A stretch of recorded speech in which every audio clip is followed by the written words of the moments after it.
Sampai di tepi di tengah malam. Sebelum acara kita mulai, izinkan saya mengucapkan salam. Assalamualaikum warahmatullahi wabarakatuh.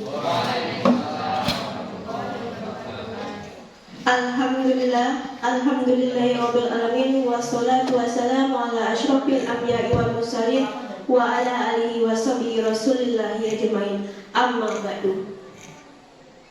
Yang sama-sama kita hormati Bapak Kepala Sekolah beserta jajarannya, dan yang sama-sama kita hormati Bapak dan Ibu guru sekalian.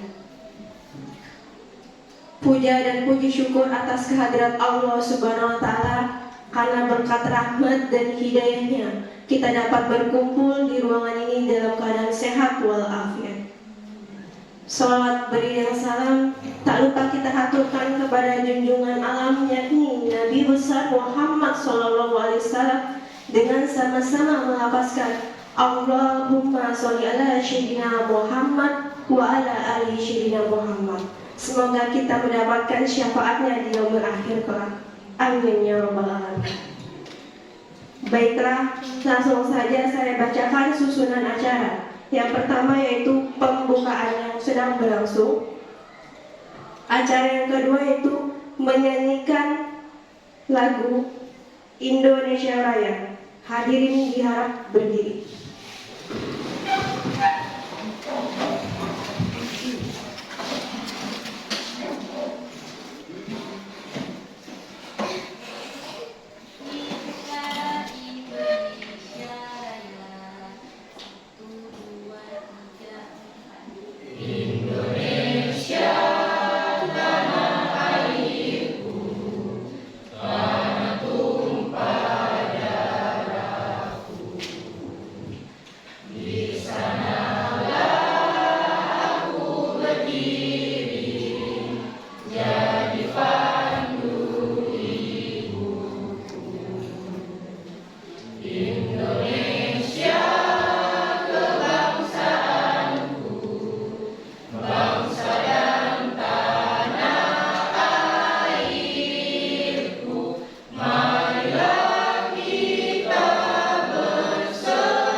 Hadirin diharap duduk kembali.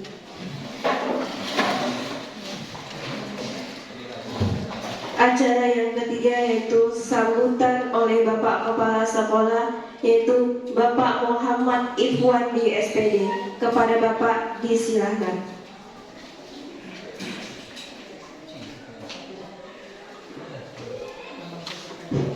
Bismillahirrahmanirrahim. Warahmatullahi wabarakatuh. Alhamdulillahirabbil alamin. Puji syukur kita berikan kepada Allah Subhanahu wa Ta'ala. Salawat dan salam kita kirimkan kepada arwah junjungan kita yang Nabi besar Muhammad sallallahu alaihi wasallam, dengan ucapan Allahumma shalli ala sayyidina Muhammad wa ala sayyidina Muhammad. Yang sama-sama kita hormati Ibu, Bapak-bapak ya, wakil kepala sekolah, ibu-ibu KPK, kemudian Ibu Yunita sebagai calon guru penggerak angkatan 9, seterusnya kepada rekan-rekan majelis guru, wali kelas SMK Negeri 1 Berderajat dan anak-anak bapak sekalian mendukung kegiatan ini.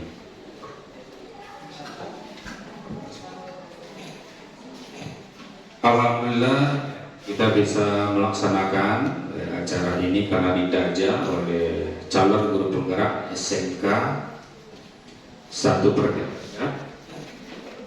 Berarti ini untuk guru itu perdana ya, sebagai guru penggerak. Dan alhamdulillah di tahun ini juga buka untuk seleksi guru penggerak dan kita Provinsi Riau masih masuk ke dalam kategori bisa mendaftar. Silakan nanti rekan-rekan guru yang bisa mendaftar. Karena banyak yang bisa kita peroleh ilmu ya dari ikut pelatihan program guru penggerak ini. Jangan lupa ibu berpikir melihat susah buat tugas dan sebagainya. Jangan pikirkan itu. Dijalani saja prosesnya, dinikmati, karena memang kita sebagai guru itu seharusnya tidak pernah berhenti untuk belajar.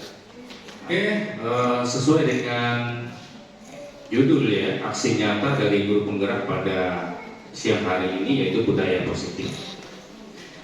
Apa sebenarnya budaya positif itu?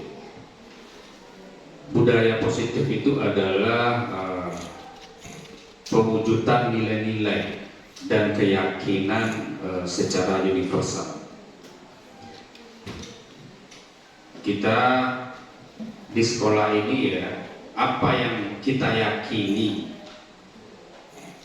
sehingga kita bisa datang ke sekolah ini,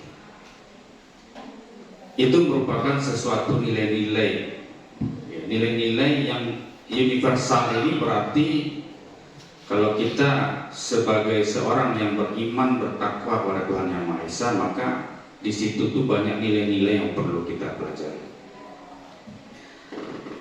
Seperti yang dikatakan Ki Hajar Dewantara, pendidikan adalah tempat berseminya benih-benih kebudayaan dan peradaban, tempat untuk menanamkan dan menebalkan budi pekerti yang baik serta menghilangkan perilaku tidak baik dan menjaga anak dari pengaruh luar yang negatif. Di sekolah kita sebagai pendidik itu ya ditiru dan istilahnya ditiru dan digugu ya, digugu dan ditiru. Apa-apa yang kita lakukan, yang kita contohkan dalam diri kita sebagai guru, maka itu bisa ditiru oleh siswa. Kita menginginkan siswa-siswa kita ini ya datang ke sekolah ini tepat waktu, ya. Kemudian masuk ke dalam kelas kita tepat waktu, mengerjakan tugas-tugas yang kita berikan tepat waktu. Itu bisa tercipta kalau kita memberikan contoh yang baik. Misal, kalau kita masuk ke dalam kelas itu selalu terlambat, maka kita akan diukur oleh siswa. Jadi kalau siswa itu belajar pagi, kita kan misalnya masuk jam 7.30, tapi kita masuk itu jam 7.45, maka siswa dari rumah itu sudah memperkirakan. Nanti di pelajaran ini masuknya 7.45, bahwa berarti saya ini agak terlambat sedikit, tidak ada masalah. Itu yang tertanam di siswa. Kita mintanya di sini ya, kalau kita mengajar, kita masuknya di tepat waktu, kemudian pulangnya juga tepat waktu. Itu nanti yang bisa ditiru atau dicontoh oleh siswa. Mustahil kita berkuar-kuar menyuruh anak-anak kita untuk disiplin, datang tepat waktu, masuk ke dalam kelas tepat waktu gitu. Sedangkan kita tidak bisa memberikan contoh yang baik. Kenapa pada saat pergantian jam pelajaran itu anak-anak kita masih harus kita panggil lagi karena dia berada di kantin? Karena pada saat ada perpindahan jam itu ada rentang di situ yang kosong. Apa yang kosongnya? Guru yang mengajar sebelumnya itu keluarnya lebih cepat. Guru yang masuk setelah jam itu masuknya terlambat. Sehingga apa yang terjadi? Di pola pikir anak kita bahwa nanti ada jeda waktu 10 menit yang bisa ke kantin. Nah, sehingga anak kita itu keluar. Nah, ini yang perlu kita rubah. Di budaya positif ini kita tidak perlu muluk-muluk, ya. Kita mungkin di visi sekolah itu salah satunya adalah disiplin. Kemudian bagaimana kita membudayakan disiplin itu, mungkin kita bisa juga membudayakan rasa malu, ya. Nanti di kelas itu kita pajang slogan-slogan, ya, saya malu datang terlambat ke sekolah. Nanti bisa Bapak Ibu browser seperti apa. Tadi saya juga sudah lihat di sini budaya positif. Aku malu. Ini untuk siswa nih ya. Karena nanti itu yang akan wali kelas terapkan dan buat di dalam kelas masing-masing. Makanya saya meminta seluruh wali kelas lagi. Nah, yang tidak hadir nanti berarti apa yang kita sampaikan dan kita praktekkan pada hari ini itu tidak tercapai, tidak tersampaikan, sehingga nanti di dalam kelas itu ya tidak terrealisasi gitu. Ketika pembelajaran itu berpusat pada peserta didik, maka seluruh peserta didik itu harus kita bisa meyakini bahwa mereka bisa belajar. Makanya di kurikulum Merdeka, kalau Bapak Ibu sudah membaca panduan, itu namanya pembelajaran berdiferensial.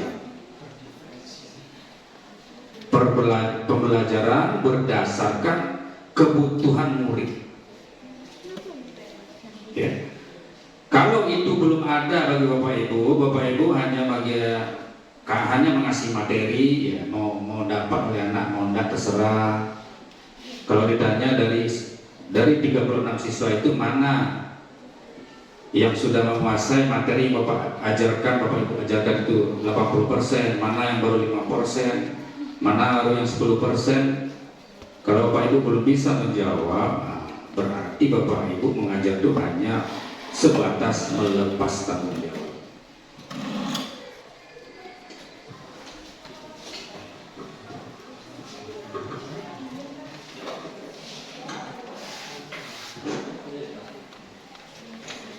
Bismillahirrahmanirrahim. Bismillah. Anggap sebagai budaya positif itu bagaimana kita mengkondisikan, mengusahakan supaya anak-anak kita itu bisa belajar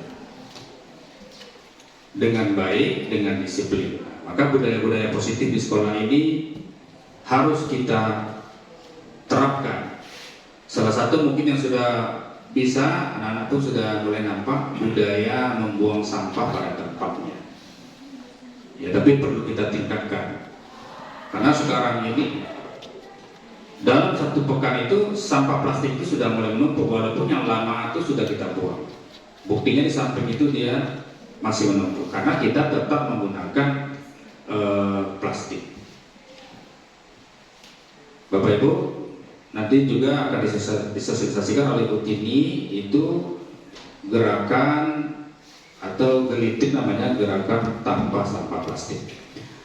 Jadi mudah-mudahan apa nanti yang akan diajarkan oleh Bu Yunita nanti bisa dipraktekkan, ya, di dalam kelas itu. Nanti bagaimana Bapak Ibu membuat suatu keyakinan bahwa anak itu supaya dia tidak terlambat ke sekolah itu bukan karena dipaksa oleh guru, tetapi memang karena sudah mereka yakini di dalam diri mereka, mereka tidak harus terlambat.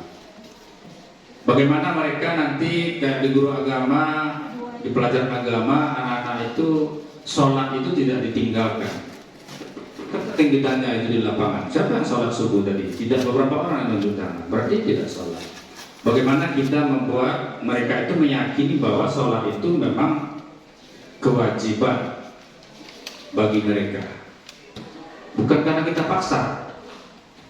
Walaupun di awal ini untuk buang sampah ini kita paksa dulu, tetapi kita berharap ke depan itu menjadi budaya positif sehingga anak-anak ini membuang sampah pada tempatnya. Jika ketemu sampah diambil, dan itu kita contohkan dari diri kita dulu. Kalau Bapak Ibu berjalan nampak sampah, ambil, tidak ada masalah. Ya, nggak, istilahnya tidak jatuh pula wibawa kita, tidak jatuh pula marwah kita sebagai guru. Kan kita mencontohkan, guru aja mau ambil sampah, apalagi kita. Kan itu tanggapan oleh siswa. Oke, itu saja pembukaan untuk kegiatan budaya positif.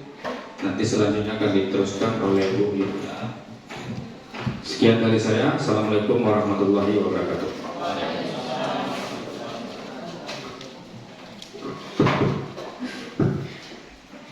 Ke Jakarta membeli rambutan dibawa ke Madura. Terima kasih ke Bapak Kepala Sekolah yang telah memberikan sambutan. Semoga bermanfaat bagi kita semua. Oke, acara selanjutnya yaitu penyampaian materi oleh Ibu Yunita SPDI sebagai calon guru penggerak angkatan ke-9. Kepada Ibu Yunita SPDI, disilakan. Bismillahirrahmanirrahim. Assalamualaikum warahmatullahi wabarakatuh. Waalaikumsalam warahmatullahi wabarakatuh. Alhamdulillahirabbil alamin. Puji syukur kita ucapkan kehadiran Allah Subhanahu wa taala yang telah memberikan kita kesempatan dan kesehatan sehingga kita dapat berkumpul di SMK Negeri 1 Perhentian Raja ini.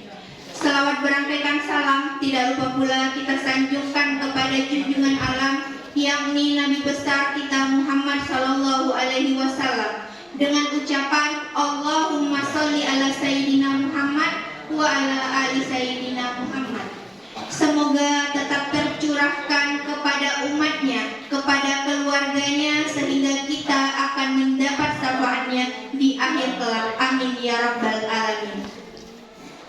Baik Bapak Ibu yang saya hormati, yang terhormat Bapak Kepala SMK Negeri 1 Perhentian Raja yang sangat memberikan support luar biasa untuk kegiatan guru penggerak ini. Terima kasih Bapak Muhammad Ifwandi yang telah berkenan hadir. Bapak-bapak Wakil Kepala SMK Negeri 1 Perhentian Raja, Bapak Wakil Bidang Kurikulum Bapak Yusrizal, terima kasih Bapak. Bapak Herdi selaku Wakil Kesiswaan, terima kasih sudah datang Bapak. Bapak Nafrizal selaku Wakil Humas, terima kasih. Bapak Bagus selaku Wakil Bidang Sarana dan Prasarana, dan Bapak Muhammad Fahrul Rozi selaku Bidang Penjaminan Mutu SMK.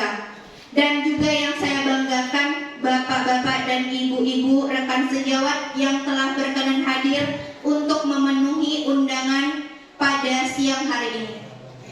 Baik Bapak Ibu, saat ini saya sedang menjalani pendidikan guru penggerak dan alhamdulillah sudah berjalan di bulan ketiga, dan sekarang kami sudah mempelajari modul 1.4. Nah, jadi Bapak Ibu, dalam pendidikan guru penggerak ada 10 modul yang akan kita pelajari. Dan sekarang kami baru mencapai modul keempat, yaitu modul 1.4. Dan isi dari modul 1.4 itu apa? Nah, inilah yang ada di dalam modul 1.4 tersebut, yaitu budaya positif. Nah, jadi Bapak Ibu, kenapa budaya positif ini perlu diimbaskan kepada rekan-rekan sejawat di sekolah? Kenapa perlu segera untuk didiseminasikan? Karena Bapak Ibu, di modul 1.4 ini berisi ilmu-ilmu yang sangat urgen dan penting sekali untuk diketahui oleh rekan-rekan yang belum berkesempatan untuk mengikuti pendidikan guru penggerak ini. Nah, jadi Bapak Ibu langsung saja kita masuk ke materinya.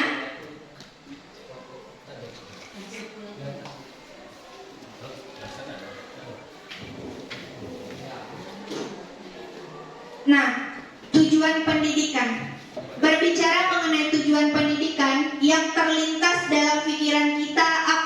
Bapak Ibu. Mari kita sama-sama sharing tujuan pendidikan yang kita pahami selama ini apa. Nah, jadi Bapak Ibu, dalam kurikulum Merdeka, Ki Hajar Dewantara mengatakan bahwa tujuan pendidikan yaitu menuntun segala kodrat yang ada pada anak-anak agar mereka dapat mencapai keselamatan dan kebahagiaan yang setinggi-tingginya sebagai manusia maupun sebagai anggota masyarakat. Guru sebagai seorang pendidik hanya dapat menuntun tumbuh atau hidupnya kekuatan kodrat yang ada pada anak-anak tersebut agar dapat memperbaiki lakunya, bukan dasarnya, dan tumbuhnya kekuatan kodrat tersebut. Nah, Bapak Ibu, sebagai pendidik, tentu pada saat kuliah dulu kita pernah mendengar teori empirisme. Ada yang masih ingat Bapak Ibu teori empirisme? Teori empirisme atau teori tabula rasa yang dikemukakan oleh John Locke, seorang ilmuwan psikologis. Beliau mengatakan bahwa anak itu dilahirkan seperti kertas putih. Dalam teori John Locke menjelaskan bahwa anak itu dilahirkan seperti tabula rasa, ibarat kertas kosong, dan gurulah atau orang dewasa yang berhak untuk menulis, mewarnai, meremuk-remukkan atau mencoret-coret kertas tersebut. Tetapi hal ini dibantah keras oleh Bapak Pendidikan Indonesia, yaitu Bapak Ki Hajar Dewantara. Bapak Ki Hajar Dewantara mempelopori teori yang dinamakan dengan teori konvergensi. Apa itu teori konvergensi? Nah, teori konvergensi ini Bapak Ibu, menurut Bapak Ki Hajar Dewantara, dalam teori konvergensi, beliau mengatakan bahwa seorang anak tersebut lahir ke dunia sudah disertai dengan garis-garis samar dalam teori konvergensi tersebut. Maka tugas guru apa? Tugas gurulah untuk menebalkan garis samar tersebut jika garis samar tersebut mengarah ke arah yang positif. Tugas gurulah menebalkannya. Dan jika garis samar tersebut mengarah ke arah yang negatif, tugas gurulah untuk menghapus garis samar tersebut. Nah, itulah tujuan pendidikan dan teori yang dipelopori oleh Ki Hajar Dewantara, dan teori itulah yang kita pahami saat ini dalam implementasi kurikulum Merdeka. Nah, lanjut Bapak Ibu untuk materi yang kedua, yaitu budaya positif.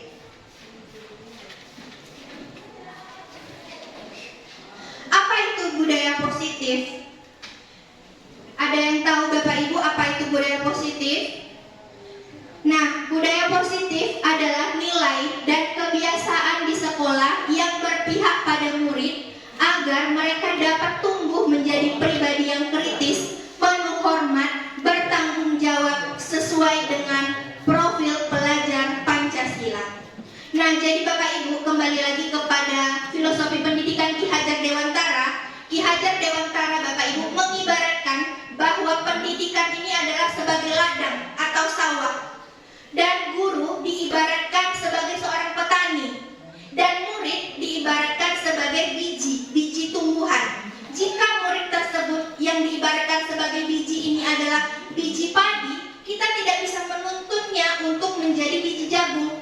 Yang tugas kita sebagai guru apa? Adalah untuk menjadikan biji padi ini menjadi bibit yang unggul, sehingga bisa murid tersebut menjadi pelajar dengan profil pelajar Pancasila. Nah, tentu Bapak Ibu pasti masih ingat ada berapa dimensi Bapak Ibu profil pelajar Pancasila? Ada berapa? Ada 6 Bapak Ibu. Dimensi profil pelajar Pancasila ada 6. Yang pertama apa Bapak Ibu? Beriman dan bertakwa kepada Tuhan Yang Maha Esa dan berakhlak mulia.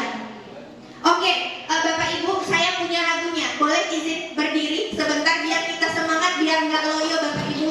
Kita semangat, izin. Jadi Bapak Ibu,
dilanjut ke budaya positif, saya telah mengirimkan link di dalam grup kita. Silakan Bapak Ibu isi linknya.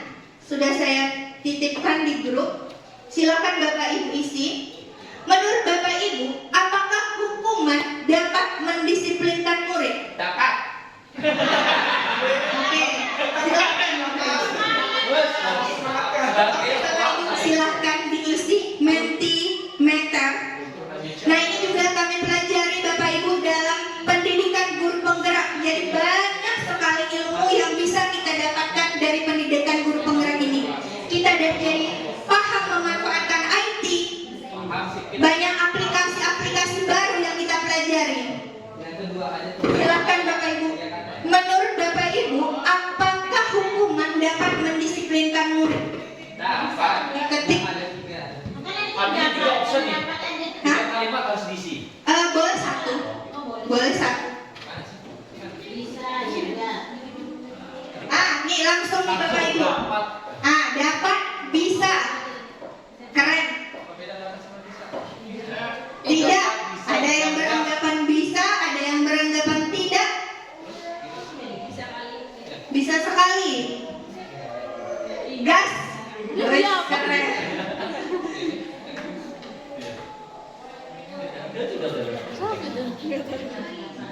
Tidak, ada yang beranggapan tidak, ada yang bisa, ada yang dapat, ada yang gas.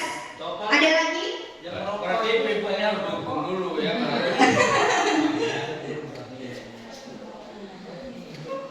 Sudah Bapak Ibu? Oke, lebih baik dinasehati. Oke, jawabannya ada lagi, harus kesadaran siswa. Tak empat.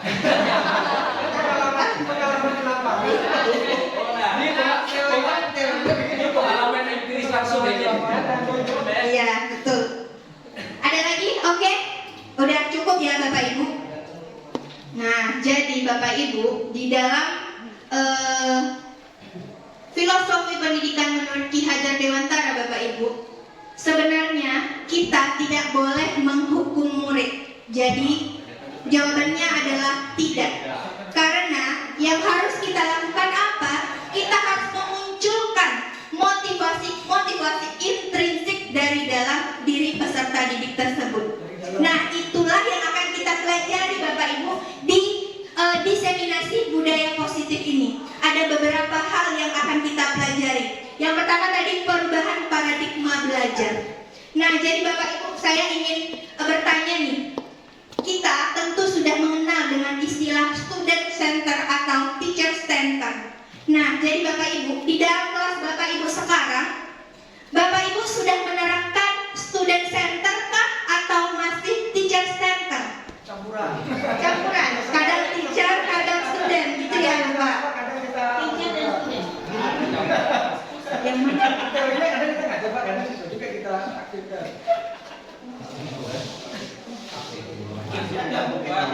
Nah, jadi sebenarnya Bapak Ibu, kita sebagai guru harus menerapkan pembelajaran yang berpusat kepada siswa atau student center. Nah, jadi itulah yang dinamakan dengan perubahan paradigma belajar. Karena dulu paradigma belajar kita berpusat pada guru dengan metode ceramah, catat, rangkum, isi LKS. Itu adalah paradigma lama. Sekarang kita harus melakukan perubahan paradigma belajar baru, yaitu pembelajaran yang dirancang berdasarkan pembelajaran yang berdiferensiasi hingga peserta didik belajar sesuai kebutuhannya berdasarkan tahap perkembangannya sesuai dengan teori psikologi modern untuk mewujudkan profil belajar Pancasila. Nah, jadi Bapak Ibu, apa itu pembelajaran berdiferensiasi? Boleh nggak nanya dulu kami? Apa tuh Pak? Boleh, silahkan. Sekarang bagaimana memunculkan supaya pembelajaran itu berpusat kepada siswa? Kadang-kadang begini, kita buat rancangan misalnya, saya kemarin kita buat diskusi tentang masalah hidup berfoya-foya, dia suka. Saya kasih materi yang ada itu, saya kasih bagi-bagi kelompok itu. Kemudian saya suruh pelajari dia, kemudian kemudian minggu depannya itu bagaimana mereka supaya bisa tampil. Nah, sisanya silakan ambil dari referensi yang ada, karena diperbolehkan sekarang menggunakan handphone. Nah, ketika hanya diminta minggu berikutnya, mereka juga tidak aktif. Oke, Bapak. Oke, saya pahami dari pertanyaannya. Jadi Bapak, kalau kita hanya menyuruh-nyuruh saja, ibaratnya kita nih Pak mau menanam padi, kita taruh biji padi di tanah Pak, kita biarkan aja. Nggak bisa Pak, pasti nanti ada hama, ada gulma yang akan merusak padi kita. Begitupun dengan siswa Pak, kita tidak bisa hanya menyuruhnya besok kumpulkan minggu depan, tidak. Tapi kita ciptakan pembelajaran yang menyenangkan di kelas tersebut Pak. Itulah yang akan kita pelajari nanti Pak. Oke, ada nanti bagiannya. Itulah yang akan kita pelajari pada budaya positif ini. Nah, itu tadi nanti Pak ada tuh jawabannya. Ada yang namanya ada itu pada 5 kebutuhan dasar manusia bagian kesenangan. Nanti ada Pak materinya. Oke Pak, kita lanjut dulu di sini. Oke. Nah, pembelajaran berdiferensiasi Bapak Ibu, ada yang masih ingat apa itu pembelajaran berdiferensiasi? Oke, silahkan Bapak Defriyadi, Bapak pembatik kita ya level 3, silahkan Bapak. Pembelajaran berdiferensiasi adalah pembelajaran yang mengakomodir seluruh kebutuhan siswa, sehingga kebutuhan siswa itu baik dengan gaya belajarnya yang secara auditori, visual ataupun kinestetik itu dapat terpenuhi dalam proses tersebut, sehingga semua siswa akan tercover dalam pembelajaran tersebut. Oke, bagus sekali Bapak Defriyadi Kasmedi. Betul sekali yang disampaikan oleh Bapak Defriyadi bahwa pembelajaran berdiferensiasi ini Bapak Ibu bertujuan untuk mengakomodir seluruh kebutuhan belajar siswa, sehingga tidak ada lagi Bapak Ibu siswa yang malas di belakang dan yang ngantuk dan lain sebagainya. Karena apa Bapak Ibu? Karena sebelum melaksanakan pembelajaran kita harus melakukan apa? Asesmen diagnostik non kognitif. Nah, salah satu yang bisa kita lakukan apa? Dengan melakukan tes gaya belajar Bapak Ibu. Aplikasinya banyak, sudah ada di Google, bisa kita langsung saat itu juga kita tampilkan langsung bisa Bapak Ibu. Nanti kita pelajari di Kombel Bungar kita bagaimana cara untuk melakukan tes gaya belajar. Ada Bapak Ibu. Alhamdulillah saya punya aplikasinya juga, jadi nanti kita bisa sharing dan berbagi ilmu di sana. Oke, bagaimana untuk caranya untuk mengukur apakah dia gaya belajarnya visual, apakah dia gaya belajarnya auditorial, apakah dia gaya belajarnya kinestetik Bapak Ibu. Ada aplikasinya. Nah, jadi Bapak Ibu, saat kita menggunakan metode ceramah, siswa yang gaya belajarnya visual pasti akan ngantuk, tapi siswa yang gaya belajarnya auditorial mungkin akan biasa saja, bisa memahaminya. Nah, itulah tugas kita dengan adanya asesmen diagnostik non kognitif itu salah satunya ya Bapak Ibu, bukan satu-satunya, tapi salah satunya dengan melakukan tes gaya belajar tersebut kita bisa mengetahui kebutuhan murid, sehingga pembelajaran yang kita lakukan merupakan pembelajaran yang berdiferensiasi, sehingga terwujudlah profil pelajar Pancasila yang kita gaung-gaungkan saat ini. Baik Bapak Ibu, lanjut.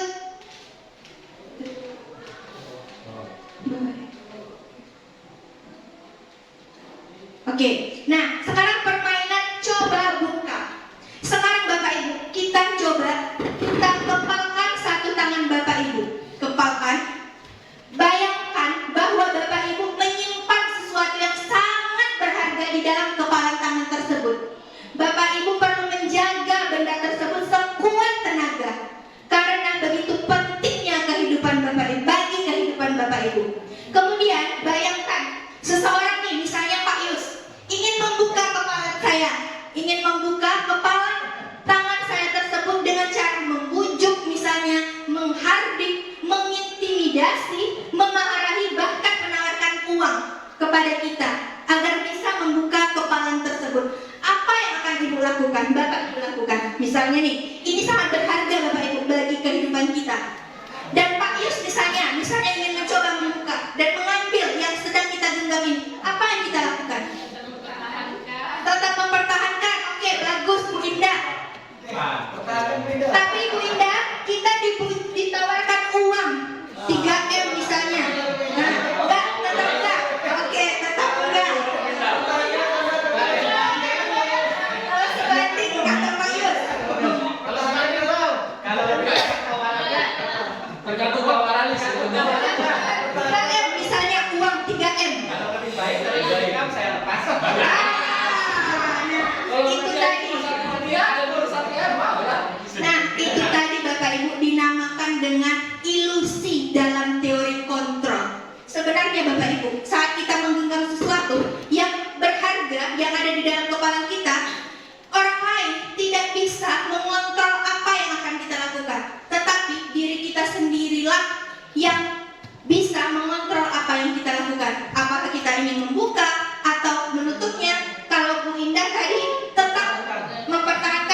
disiplin positif. Nah, Bapak Ibu, di sekolah kita, SMK Negeri 1 Perhentian Raja yang kita cintai ini, apakah kita sudah menerapkan disiplin positif menurut Bapak Ibu? Apakah sudah? Itu ya Pak? Apakah sudah kita menerapkan disiplin positif Bapak Ibu? Sudah. Contohnya apa Pak? Contohnya datang tepat waktu. tepat waktu, buang sampah pada tempatnya, waktu sholat kita sholat, tegur sapa dari sesama teman, cium tangan jumpa guru, salaman, apalagi ya banyak kali, berkata baik, jujur, sopan, hormat, ganti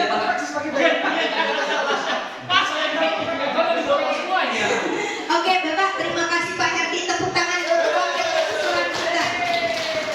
Benar sekali Bapak Ibu, sekolah kita sudah menerapkan disiplin positif ini dengan perlahan-lahan meski belum maksimal. Begitu Bapak Ibu ya. Nah, jadi Bapak Ibu, disiplin positif, disiplin artinya adalah tata tertib, teratur, dan kepatuhan pada peraturan. Kata disiplin juga sering dihubungkan dengan hukuman. Padahal itu sungguh berbeda karena belajar tentang disiplin positif tidak harus memberikan hukuman. Justru itu adalah salah satu alternatif terakhir dan kalau perlu tidak digunakan sama sekali. Nah, jadi bagaimana cara menimbulkan disiplin positif? Yaitu dengan motivasi, kita memunculkan motivasi-motivasi intrinsik yang ada dalam diri siswa kita. Oke, lanjut. Iya Pak. Berarti sama tak kira-kira Bu, bagaimana menumbuhkan kesadaran? Intinya kan kesadaran nih. Iya. Punya kesadaran pada individunya masing-masing. Iya, betul. Kalau sudah punya individunya kesadaran, apapun nanti jenis kegiatan itu akan dilakukan secara Secara sukarela, betul. tapi kalau tidak mungkin ada mungkin kesadaran sama dengan budaya positif. Iya. Kembali pun kita Nah, itulah yang akan timbul bagaimana caranya kita menunjukkan kesadaran itu tadi. Oke Pak, nah itulah yang akan kita pelajari nih Pak. Ada beberapa cara. Salah satunya keyakinan kelas, salah satunya segitiga restitusi yang akan kita pelajari nanti. Jadi pertanyaan Bapak insya Allah akan terjawab di akhir. Baik Pak, oke, kita lanjut. Oke, lanjut Bapak Ibu. Nah, nih motivasi perilaku manusia. Motivasi Bapak Ibu ada dua. Motivasi perilaku manusia ada dua. Yang pertama motivasi ekstrinsik dan motivasi intrinsik. Nah, jadi Bapak Ibu, ketika Bapak Ibu pergi ke Pekanbaru, misalnya, Bapak Ibu pergi ke Pekanbaru naik motor. Jadi alasan Bapak Ibu kira-kira menggunakan helm, pakai masker, pakai jaket itu apa? Misalnya nih, Keselamatan diri. itu keselamatan diri. Oke, ada yang lain? Agar tidak ditilang misalnya, pasti. Takut sama polisi. Nah, yang disampaikan oleh Bapak Yus tadi adalah motivasi intrinsik karena dari dalam diri. Sedangkan yang disampaikan oleh Bapak Kepala Sekolah adalah motivasi ekstrinsik karena takut dari kepada ke polisi. Nah, begitu juga Bapak Ibu dengan siswa kita. Siswa kita melakukan sesuatu tentu ada motivasi dari dalam dirinya dan ada juga motivasi yang berasal dari luar dirinya. Nah, misalnya nih ditugaskan oleh Bu Neri misalnya kerjakan tugas bahasa Inggris misalnya gitu. Nah, bisa jadi siswa tersebut mengerjakan itu untuk menghindari hukuman atau untuk mendapatkan ujian misalnya dari Bu Neri selaku guru bahasa Inggris. Wah, kamu bagus ya bahasa Inggris kamu. Bisa jadi Bapak Ibu siswa tersebut melakukan hal tersebut, mengerjakan tugas karena motivasi dari luar. Nah, begitu juga dengan motivasi intrinsik. Tapi Bapak Ibu, motivasi yang terbaik adalah motivasi intrinsik. Misalnya, nanti kalau aku nggak bisa mengerjakan bahasa Inggris saat aku nanti misalnya bekerja di luar negeri, kalau bahasa Inggrisku minus, bagaimana? Nah, itu yang harus kita tumbuhkan Bapak Ibu melalui budaya positif ini. Next Bapak Ibu, kebutuhan dasar manusia. Nah, jadi Bapak Ibu ada 5 kebutuhan dasar manusia. Yang pertama adalah bertahan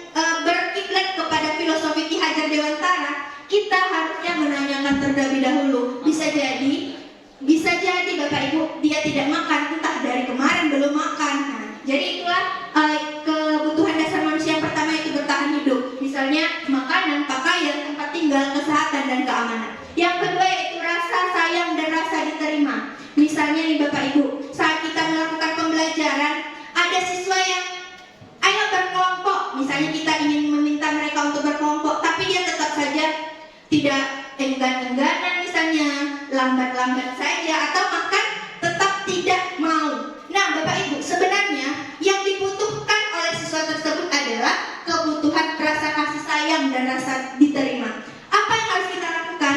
Nah, kita tetap harus melakukan disiplin positif. Ayo anak. Nah, pokoknya dengan cara sebisa kita, ayo nak. Karena kebutuhan yang mungkin tidak terpenuhi pada dirinya adalah rasa sayang atau diterima. Nah, tugas kita sebagai guru Bapak Ibu untuk melakukan hal tersebut. Berat Bapak Ibu kerja kita, tapi tidak apa-apa karena murid adalah segalanya. Oke, lanjut Bapak Ibu. Yang ketiga adalah penguasaan harga diri, keinginan untuk dianggap, memimpin, berprestasi, dan diakui atau didengar. Contohnya apa? Jadi contohnya Bapak Ibu, misalnya nih di kelas siswa yang nilainya selalu tinggi, nilainya juara 1, tapi misalnya dia mengejek siswa lain yang nilainya tinggi. Berarti keinginan apa yang tidak terpenuhi, kebutuhan apa? Yaitu kebutuhan bahwa dia tuh memimpin, berprestasi. Nah, jadi kita juga tidak bisa langsung menjudge anak, kamu tidak sopan dan lain sebagainya. Tidak bisa Bapak Ibu. Kita harus belajar mulai dari sekarang dengan mengetahui kebutuhan dasar manusia ini. Hendaknya Bapak Ibu semuanya tidak lagi melakukan hal-hal tersebut. Oke, lanjut kebebasan mandiri. Nah, kebebasan ini maksudnya adalah kita tidak bisa menentukan murid ini harus suka belajar matematika misalnya. Tidak bisa kita memaksakan siswa tersebut untuk menyukai pelajaran matematika. Tidak bisa. Nah, apa yang bisa kita lakukan? Misalnya nih, tapi KKN harus tetap tercapai misalnya. Apa yang harus kita lakukan? Memodifikasi atau memberikan inovasi dalam pembelajaran kita. Bagaimana caranya agar bisa disukai dengan murid? Misalnya game atau dan lain sebagainya. Pokoknya kita yang salah Bapak Ibu. Nah, itulah intinya. Oke, kesenangan bermain, antusiasme humor dan tertawa. Nah, jadi Bapak Ibu, kita ice breaking lagi karena sudah mulai ngantuk nih kayaknya. Oke, berdiri Bapak Ibu. Ini juga saya dapatkan saat saya lakukan karya berjudul Kamu Hebat. Ini ya. Kamu hebat.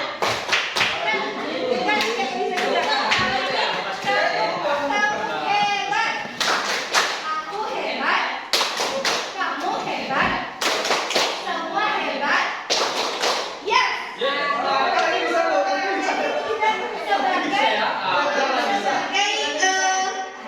Ice breaking saat anak kita mulai ngantuk, kita selingi dengan ice breaking seperti ini. Pasti matanya melek Bapak Ibu. Oke, silakan duduk kembali. Terima kasih. Oke.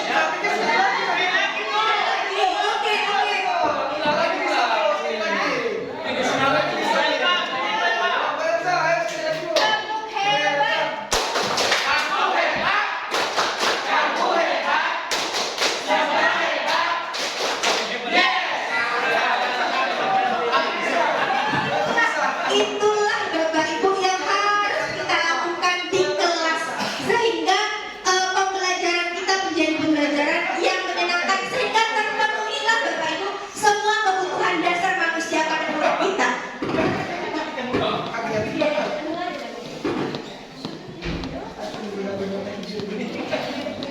Oke, lanjut. Nah, ini keyakinan kelas Bapak Ibu. Nah, untuk mempelajari tentang keyakinan kelas ini, saya sudah mempraktekkan di kelas saya Bapak Ibu. Saya tampilkan dulu yang sudah saya praktekkan ya Bapak Ibu. Nanti kita akan sama-sama belajar bagaimana cara membuatnya. Nih, jadi Bapak Ibu, kita sebagai pendidik di era 2.1 tidak boleh berpikiran bahwa apaan sih main TikTok. Tidak Bapak Ibu. Karena Bapak Ibu, kenapa saya memutuskan untuk bermain TikTok? Kita skip dulu. Kenapa saya memutuskan Bapak Ibu untuk bermain TikTok? Karena saya sudah survei ke seluruh peserta didik di SMK Negeri 1 Perhentian Raja ini Bapak Ibu. Ternyata mereka menghabiskan setengah dari harinya di rumah itu untuk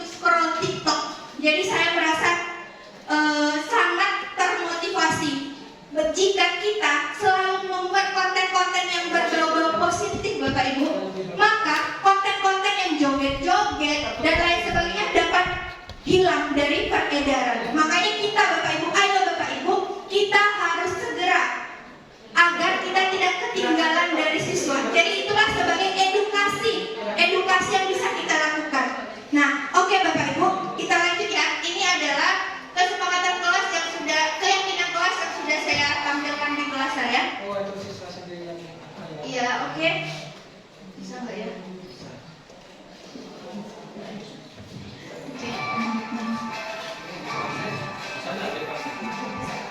Nanti kita praktekkan Pak.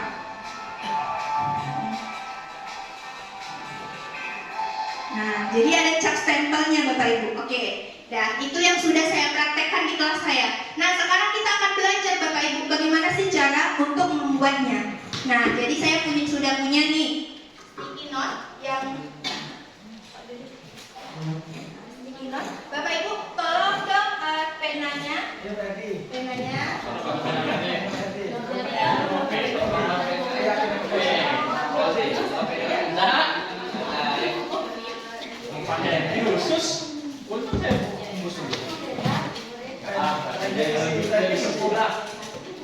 Jangan di sini dulu.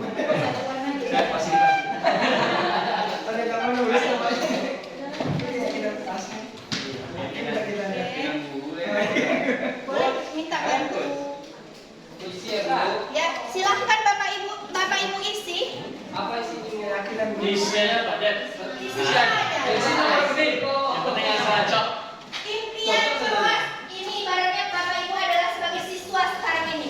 Apa sih impian Bapak Ibu? Ini beda. Oh, impian ini impian kelas. Ya, kelas di kelas yang ini Bapak Ibu saya ibaratkan sebagai siswa. Oh, impian kita Sama tadi jadi Sebagai siswa nih Bapak Ibu. Contohnya yang berhubungan dengan peraturan, misalnya saya ingin di kelas ini tidak ada bully. Nah, solid yang berhubungan dengan peraturan Bapak Ibu. Solid ini. Semuanya jadi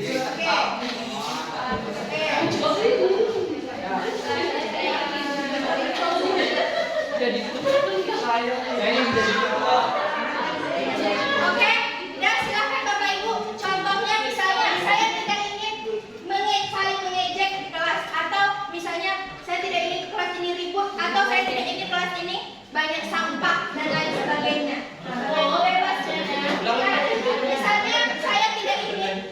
Misalnya saya tidak ingin di kelas ini ada sampah, atau misalnya saya tidak ingin kelas ini ribut. Nah, misalnya seperti itu Bapak Ibu. Nah, Bapak Ibu yang sudah selesai, silahkan Bapak Ibu untuk menempelkan di sini Bapak Ibu. Udah saya siapkan, silahkan menempelkan di sini. Kasih nama, Bu. Oh, dikasih nama dong Pak, dikasih nama. Oke. Nah, silahkan Bapak Ibu ditempelkan di sini. Yang sudah Bapak tuliskan tadi, kelas impian Bapak Ibu. Tidak ingin, misalnya tidak ingin ada bully, atau tidak ingin ada pacaran di kelas. Ah, misalnya seperti itu tuh Bapak Ibu yang sering kali dituliskan oleh siswa. Tidak ada pacaran di kelas. Boleh dikasih nama Bu Ayu? Boleh dikasih nama? Saya tidak ingin. Oke, boleh silakan ditempelkan Pak Bapak Ibu ke yang sudah saya siapkan.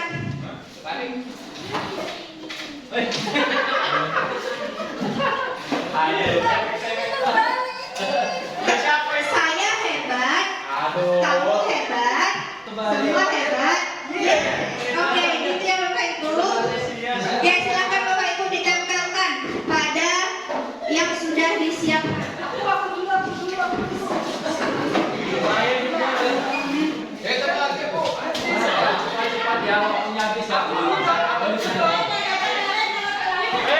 Ini barengan kita siswa ya, kita siswa Bapak Ibu barengan. Iya. Oke, nah jadi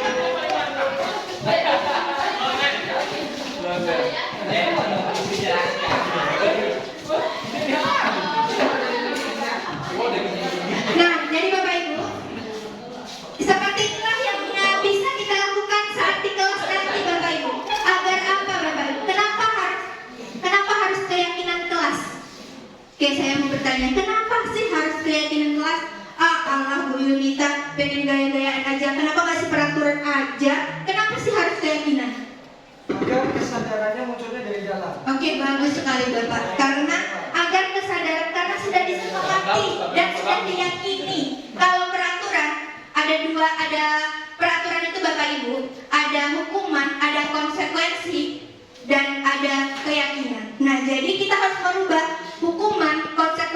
menjadi keyakinan, sehingga tidak ada lagi siswa yang merasa malas, itu dan lain sebagainya, alasan, banyak alasan, sehingga tidak ada lagi karena sudah kita yakini. Oke, sekarang kita baca ya Bapak Ibu. Yang pertama adalah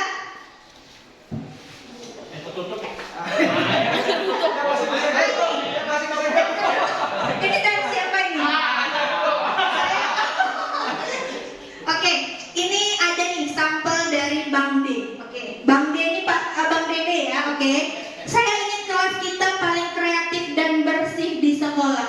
Oke, bagus sekali. Nah, seperti itulah Bapak Ibu. Nah, setelah saya baca Bapak Ibu, nah apa setelah ini? Udah ditampilkan oleh siswa kita seperti ini, langkah ini sudah kita lakukan. Apa langkah kita selanjutnya? Ada yang tahu? Direalisasikan. Ada yang tahu? Membuat kesimpulan. Menyimpulkan, bagus. Tapi ada satu yang terlewat Pak, yaitu mengubah kalimat negatif menjadi kalimat positif. Karena di sini ada nih, udah untuk Pak Dede, Bang Dede udah bagus nih. Saya ingin kelas yang ini, berarti udah positif. Tapi ada nih dari tanpa nama, anonim. Saya tidak ingin kelas ada yang suka mencari komporisasi. Nah, itu tidak. Nah, jadi tugas kita Bapak Ibu untuk mengubah kalimat negatif menjadi kalimat positif. Karena kalimat negatif itu yang namanya negatif ya Bapak Ibu pasti tidak baik. Nah, jadi sebaiknya kita ubah menjadi kalimat positif. Semua yang sudah dituliskan oleh siswa ini Bapak Ibu kita ubah sama-sama, kita bersama siswa nanti di kelas. Misalnya, saya tidak ingin komporisasi. Misalnya apa itu? Kerjasama ya. Nah, misalnya nih, satu, saling bekerja sama. Kita itu kan aja kompak, bisa bekerja sama intinya ya Bapak Ibu. Komporisasi loh Bu. Komporisasi kan kompor gitu kan. Kompor. Iya, kompor berarti nggak kompak dong Pak. Kan kompor berarti ada kubu-kubu ya. Kita harus bisa juga Bapak Ibu nanti itu kita mengkelompokkan. Kompor berarti nggak kompak, ada kubu. Kalau tidak kompak berarti tidak bisa kerja sama. Benar nggak Bapak Ibu? Atau ada ide lain? Boleh? Ada ide lain Bapak Ibu? Nah, misalnya ini ya, saling bekerja sama. Nah, misalnya. Yang kedua apa lagi nih? Punya waktu tidur ini nggak benar nih. Nah, ini solid ini sama ya Bapak Ibu Pak. Nah, jadi Bapak Ibu, marilah kita melihat ke pojok kanan di kelas saya. Nah, silakan Bapak Ibu ini kalimat-kalimat negatif dari siswa Bapak Ibu sudah saya ubah menjadi kalimat positif nih Bapak Ibu. Nih, sudah saya ubah. Kemarin kami bersama-sama di 10/2 untuk mengubah semua kalimat-kalimat negatif kami berkolaborasi antara guru dengan siswa, saya sebagai wali kelas untuk mengubah kalimat negatif tersebut menjadi kalimat positif dan menciptalah 9 keyakinan yang kami yakini ini. Kebetulan kami bikinnya ala-ala pakai 3D Bapak Ibu, ini juga ide dari siswa di kelas saya. Ala-ala 3D. Nah, yang pertama Bapak Ibu, masuk kelas tepat waktu. Karena saya tidak ingin ada teman yang terlambat. Jadi saya kategorikan berarti masuk kelas tepat waktu. Yang kedua, saya tidak ingin di kelas ada teman yang memakai baju olahraga di saat jam pelajaran. Berarti berpakaian rapi sesuai aturan. Dan yang ketiga, selalu menjaga kebersihan sama tadi. Karena banyak yang kotor katanya. Jadi kami ubah menjadi kalimat positif. Dan terciptalah 9 ini Bapak Ibu. Yang ketiga, saling menyayangi, menghormati. Karena ada juga yang menuliskan, saya tidak ingin mengejek nama orang tua. Ada kemarin Bapak Ibu. Karena dia dipanggil ternyata dengan nama orang tuanya.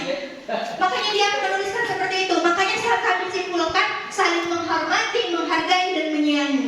Kemudian ini Bapak Ibu, belajar dengan sungguh-sungguh. Karena ternyata Bapak Ibu, di kelas saya kemarin itu ada siswa yang tidak serius dengan salah satu guru atau beberapa orang guru. Misalnya gurunya bilang A sampai A B C D F G H Z. Nah, jadi itu saya kelompokkan aja, saya kalimat positifkan menjadi belajar dengan sungguh-sungguh. Kemudian menerapkan budaya 5S, menerapkan kata maaf, tolong, terima kasih, dan permisi, dan juga selalu bekerja sama dan saling bergotong royong. Serta terakhir Bapak Ibu, yang paling penting di SMK Negeri 1 Perhentian Raja ini adalah bijak dalam menggunakan HP. Karena ada kemarin Bapak Ibu yang menuliskan, saya tidak ingin teman-teman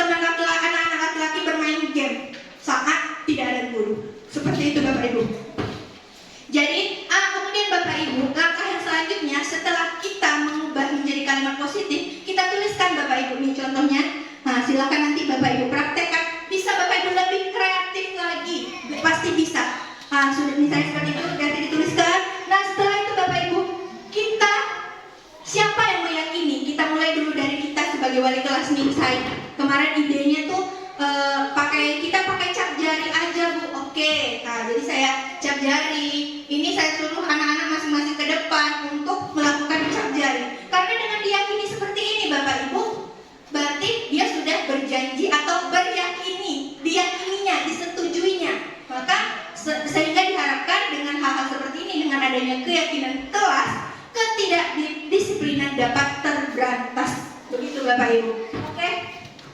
Nanti didampingi saat guru itu Pak. Oke Pak. Dampingi satu orang, kalau bisa nanti yang satu orang itu mendampingi yang lain juga. Siap. 10 kelas itu. Oke, siap Pak. Mana itu tadi saya? Bu, ini Kak. Iya Pak. Tadi kan istilahnya saya kan jadi siswa nih Kak. Iya, oke. Tulisan dan tempel di sana. Ah, Nah, bukan itu kata-kata saya itu nggak baik gitu kan. Berarti kan negatif. iya. Gimana itu diubah supaya jadi positif? Tadi Bapak tidur, waktu tidur. Nah jadi Bapak, siswa itu Pak, saya ibaratkan lagi sebagai filosofi Ki Hajar Dewantara Pak. Kita sebagai orang dewasa Pak, kita harus menuntun mereka. Jika garis mereka, garis samar tadi Pak, arahnya negatif, kita hapus Pak, kita hapus. Jika garisnya positif Pak, kita tebalkan. Jadi kita tidak, oh ini siswa nih, langsung aja kita bikin, padahal itu negatif. Tidak, tugas kita sebagai guru untuk menghapus garis samar yang berbau-bau negatif. Itulah nanti kita pandai-pandai kita gimana caranya Pak, gitu. Jadi kita tidak bisa menerima mentah-mentah. Kemarin saya pernah juga ditulis apa? Gacor. Apa itu gacor? Saya bilang gitu. Jadi kita harus tetap memberikan, itulah nanti ada Pak poinnya, hukuman, konsekuensi dan restitusi. Sebentar lagi nih kita. Sebenarnya materi ini sangat menarik ya Bapak Ibu, tapi karena waktu kita sangat singkat. Udah berapa menit?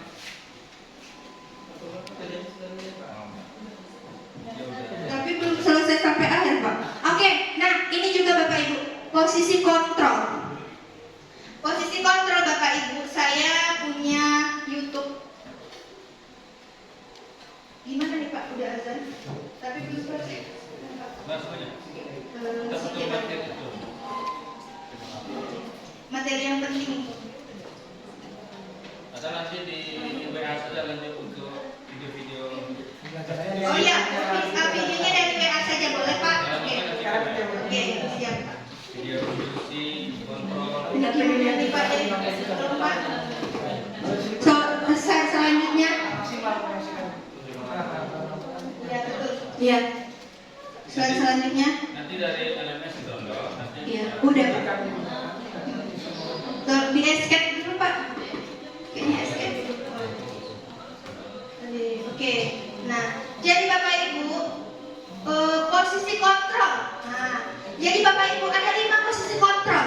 Yang pertama adalah sebagai penghukum. Nah, jadi nanti ada di video itu Bapak Ibu.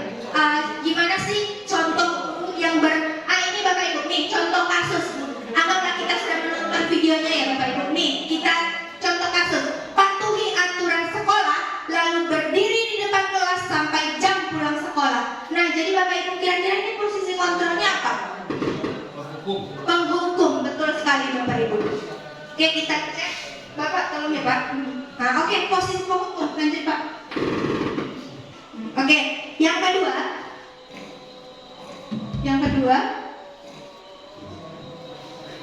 Samping apa?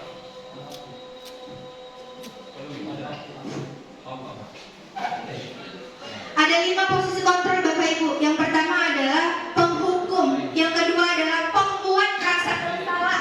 Yang ketiga adalah teman, posisi teman. Yang keempat adalah pemantau. Dan yang kelima adalah manajer. Nah, jadi dari keempat posisi kontrol ini yang terbaik apa? Yang terbaik adalah posisi manajer. Karena di sana nanti kita akan membimbing siswa untuk mencarikan masalah, mencarikan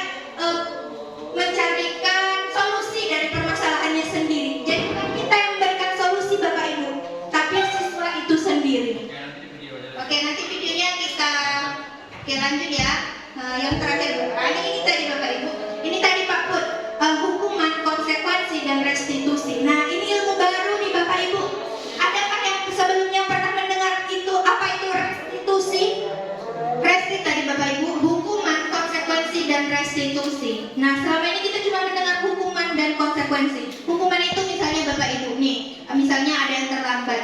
Kamu terlambat cepat hormat bendera.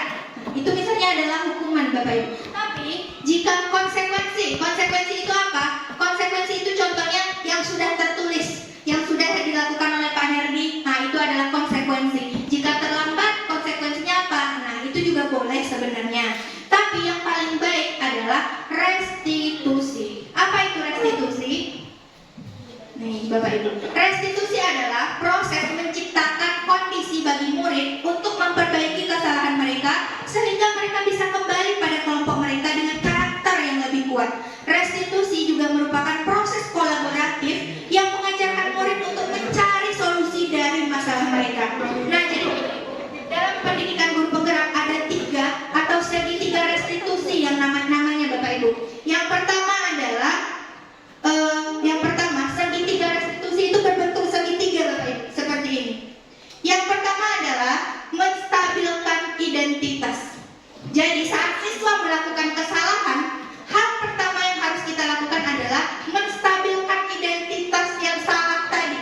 Kita luruskan, kita stabilkan, itulah tugas kita. Menstabilkan identitas ini adalah berdasarkan prinsipnya membuat kesalahan adalah sebagian besar dari proses pembelajaran. Menggeser identitas mungkin murid dari gagal ke sukses. Dan yang ketiga adalah jangan mengkritik murid yang sedang mengalami identitas gagal. Kita tidak boleh menjudge atau mengkritiknya secara langsung. Nah, pernyataan-pernyataan yang mencerminkan menstabilkan identitas adalah misalnya nih Pak Defriyadi misalnya selaku murid nih, saya selaku guru. Misalnya dia tidak membawa buku hari itu. Saya mengatakan seperti ini, lembut kali, ya kan? Membuat kesalahan adalah hal yang wajar. Tapi apa yang bisa kamu lakukan untuk memperbaiki kesalahan? Nah, itu adalah tahap-tahap menstabilkan identitas. Kemudian manusia tidak ada yang sempurna, biasa itu berbuat kesalahan. Nah, ibu pun pernah. Nah, kayak gitu. Nah, kemudian kita bisa kok memperbaiki masalah ini. Ini bukan masalah yang besar. Kita bisa, asal kamu mau. Nah, kayak gitu. Terus tidak menanyakan masalah, tetapi fokus memperbaiki. Nah, kayak gini. Kenapa kamu melakukan ini? Kenapa kamu ini? Nah, kayak gitu ya Bapak Ibu. Nah, terus terakhir, apakah sama ini kamu tengah menjadi orang yang baik untuk diri kamu sendiri? Nah, jadi nanti ada videonya Bapak Ibu, nanti akan saya share. Next, yang kedua yaitu yang kedua validasi tindakan yang salah. Segitiga yang bagian di sini, validasi tindakan yang salah. Nah, Bapak Ibu, berdasarkan prinsip validasi tindakan yang salah ini, berdasarkan prinsip setiap perilaku berupaya memenuhi suatu kebutuhan. Nah, 5 kebutuhan dasar kan Bapak Ibu. Ternyata Bapak Ibu, siswa itu melakukan kesalahan untuk memenuhi kebutuhan dasarnya tadi. Nah, jadi kita tidak bisa menjudge langsung. Yang kedua, guru akan bergeser dari pemikiran stimulus respon menjadi proaktif.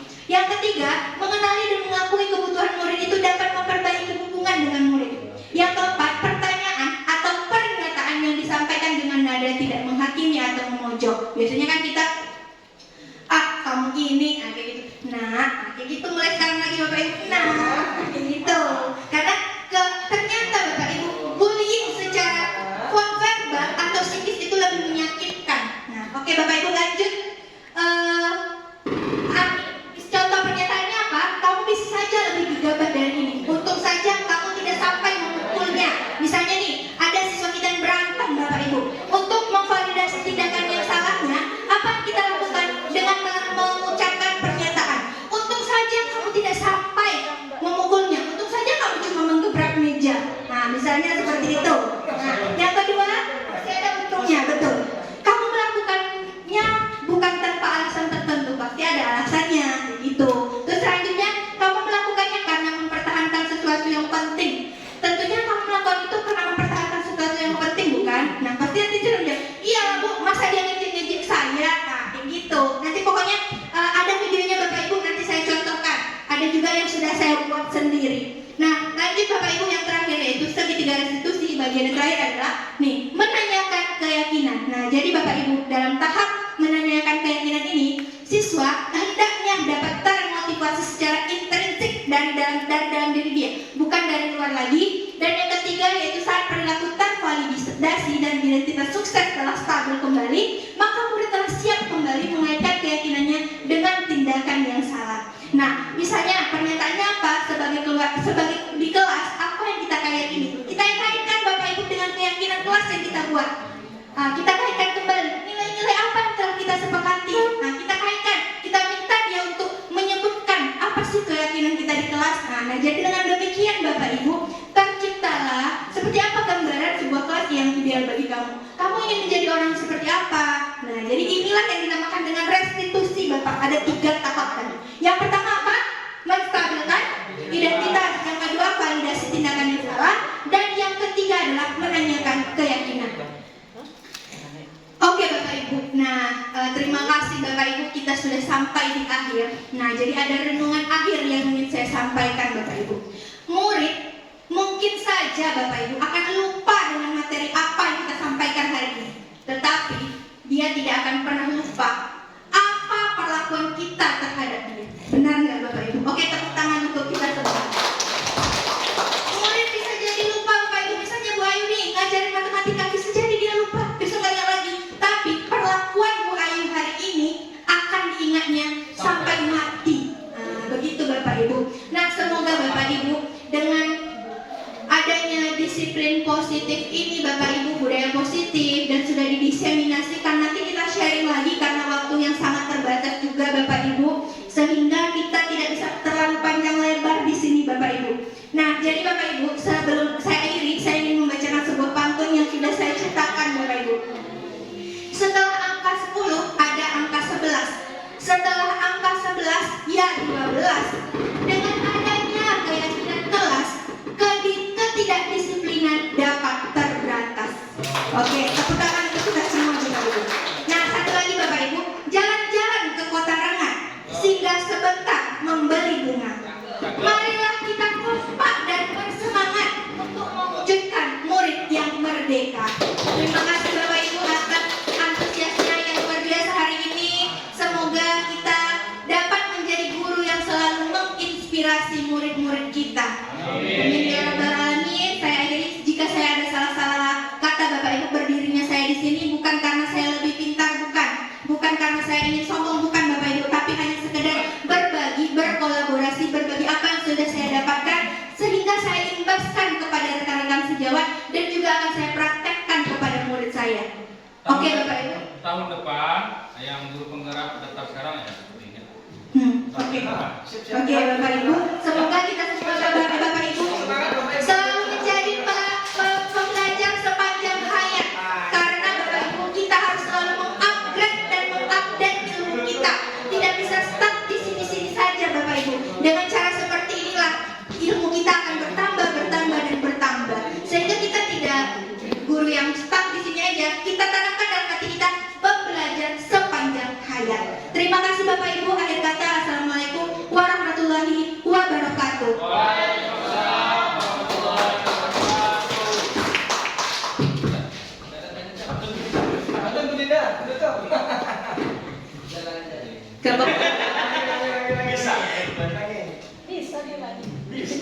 Ke Pekanbaru membeli rotinya dimakan untuk sarapan pagi. Terima kasih Ibu Junta SPDI untuk materi yang sangat menginspirasi.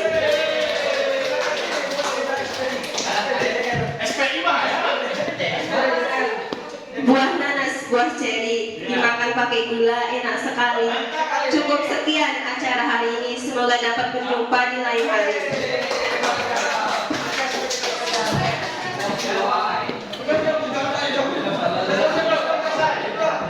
Si Puan suka menarinya di atas pensi. Cukup sekian dan terima kasih. Saya selaku MC pamit undur diri.